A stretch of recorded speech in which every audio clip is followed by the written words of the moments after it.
The 2023 AFL Finals Series has commenced, and we've had 4 somewhat blistering games to watch, with only a couple being under 10 points, even though they felt like a little bit more. We start off with Collingwood and Melbourne, who belted it out all night, giving the audience some heated moments like this one in the first quarter where Maynard deletes Brayshaw. May he solemnly rest in pieces, because what a massive collision it was between the two raging bulls. A good tap down allows Brayshaw a run at the ball, surging forward until Maynard's attempt at a smother fails and drives straight into Brayshaw's skull, colliding with Maynard's upper body, and out cold as you would expect is poor old Brayshaw. Replay gives us the clearest look. Brayshaw boot to ball as Maynard is already in the air going for the smother, misses it by a country mile and turns sideways with his entire right arm, shoulder region and fucking whole body into Brayshaw, leaving him flat on the track. Another good angle shows just how far Maynard missed the smother, and I don't know if I'm the only one who sees it, but it almost looks as though Maynard didn't really care if he smothered it or not, which is quite funny to say considering you'd want to stop the ball.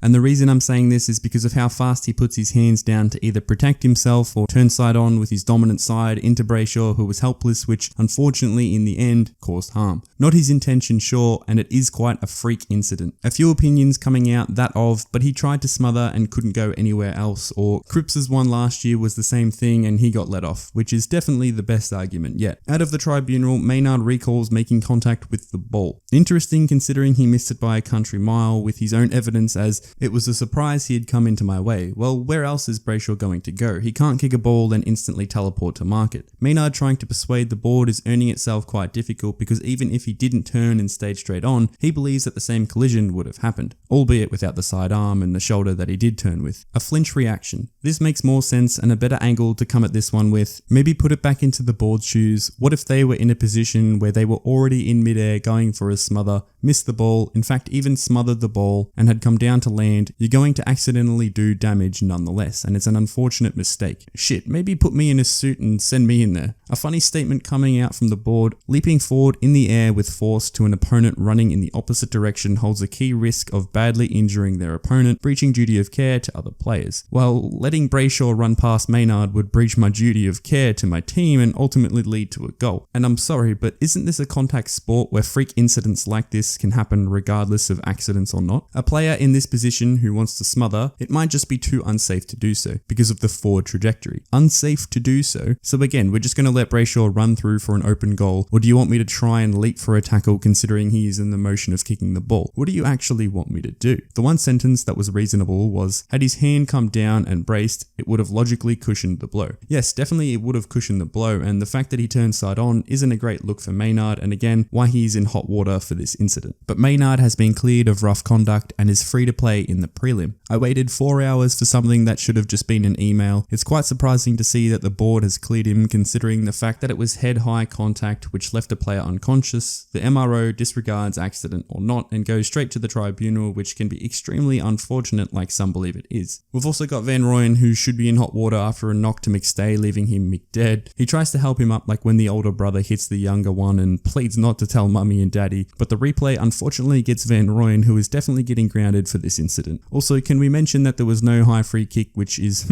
interesting. The Blues took on the Swans in the first elimination final, and a few things to look at in this one. We've got Martin in hot water after an incident to Blakey's face, a swinging right hook to the jaw. Someone send him a boxing contract because Barry Hall is calling. A week or two for this one doesn't seem too far-fetched. Happy to call it a week and community service, and maybe some renovations to Marvel Stadium while we're at it in his time off. Parker also was in the scruff after deleting Newman's face, comes crashing into the contest hip and shoulder with Newman, coming off worse. The TV director decides there's nothing better to watch and leaves it on him the entire duration. Parker picks up the ball and the reaching elbow straight to the jaw leaves Newman dazed. A week there, no, just a couple $1,000 and a Specsavers session for the umpire seems reasonable, though he doesn't appear to be facing any consequences, so have what you will there. We'll move on to the worst Mackay brother, who didn't have a great night and left with concussion protocol during the third quarter, but early on in the first, to build some confidence, misses directly in front of the goal in the goal square. All he needed to do was make slightly better contact with the boot. In fact, it was almost more difficult to miss than score, so it actually stuns me, this one. The next one, Mackay takes a really good mark in front of the goals, and when I was recording the footage, I noticed something a little funny. Just after he marked the ball, goes to ground, he turns his head to the goals and almost seems disappointed where he marked it, like, oh.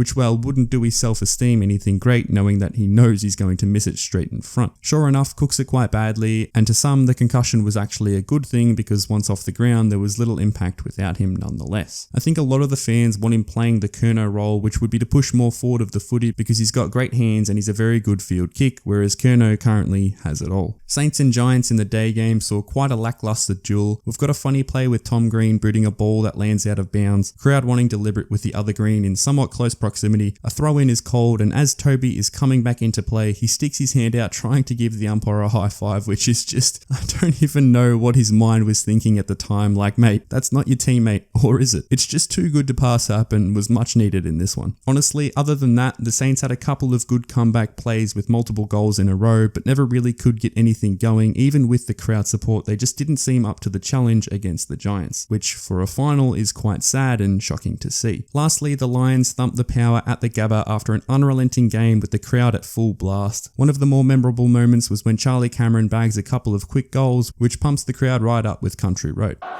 Just when John Denver's royalty payments look like going. And while they're still singing, even once the ball is bounced and moved forward, he's on the end of another one and the crowd goes ballistic. Next week, it's the D's and Blues at the MCG and the Power and Giants at Adelaide. Should be some ripping games and more content for us next week. As always, play on AFL, things do better with fun and laughter.